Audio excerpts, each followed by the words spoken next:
Keffer had hunted across 17 star systems. Standing 8 feet tall with razor-sharp claws and fangs that could pierce ship hulls, the Vorthic warrior was apex predation incarnate. His species had dominated the galactic food chain for millennia, and nothing, absolutely nothing, had ever failed to cower before his presence. Until today. The human settlement on Kepler 442b had fallen within hours. The primitive bipeds scattered like prey animals should, their crude weapons. Useless against Vorthic bioarmor. Keffer prowled through the burning colony, savoring the hunt when movement caught his thermal sensors. A small human barely half his height sat cross-legged beside the smoldering remains of a habitat dome. The creature appeared to be playing. Its tiny hands manipulated colorful blocks, arranging them into patterns while humming a melodic sound. Keffer approached, his massive frame casting a shadow over the small being.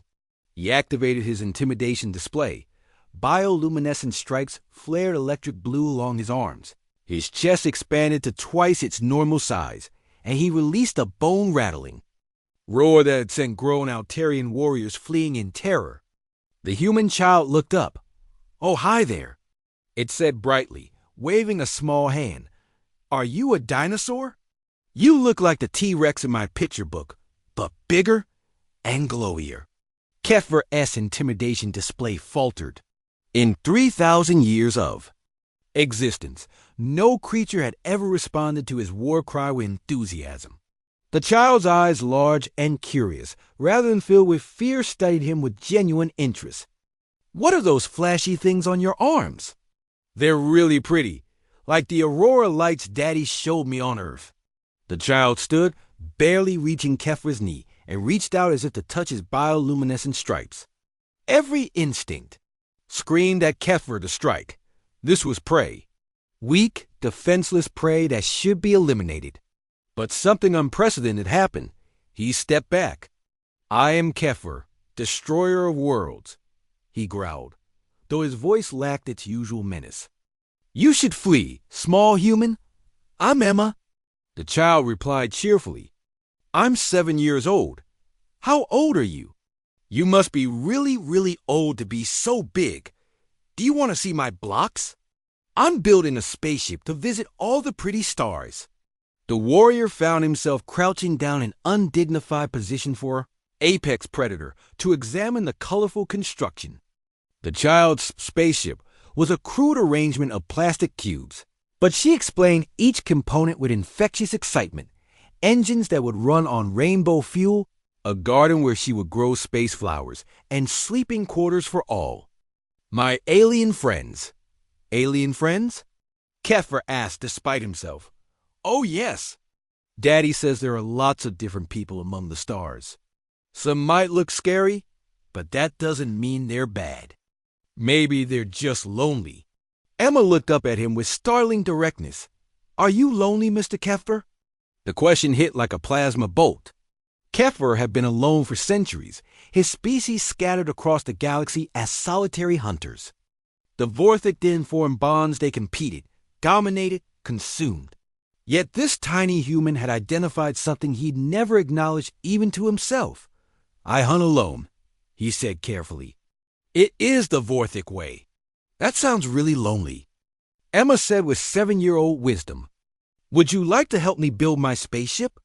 2 people can build bigger things than 1 person." And so began the most surreal experience of Keffer's existence. The galaxy's most feared predator found himself sitting cross-legged on alien soil, helping a human child construct imaginary spacecraft from toy blocks. Emma chattered constantly, sharing stories about her parents, her pet goldfish named Mr. Bubbles, and her dreams of becoming a space explorer who makes friends with everyone. When the child grew tired, she leaned against Keffer's armored flank without hesitation. "You're really warm," she murmured sleepily, "like a big scaly heater. Will you stay until Mommy and Daddy come back?" Keffer's thermal sensors detected approaching rescue ships, human vessels responding to the colony's distress beacon. The logical action was to eliminate the child and vanish into the wilderness. Instead, he found himself activating his bioluminescent display in gentle, rhythmic patterns that seemed to soothe the drowsy human. When the rescue team arrived, weapons raised, and expecting to find a hostile alien, they discovered something unprecedented. Their colony's most feared nightmare cradled their missing child like precious cargo, his massive form curled protectively around her sleeping figure.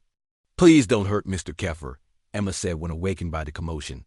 "He helped me build the best spaceship ever, and he's not scary at all. He's just really lonely." The standoff that followed lasted hours.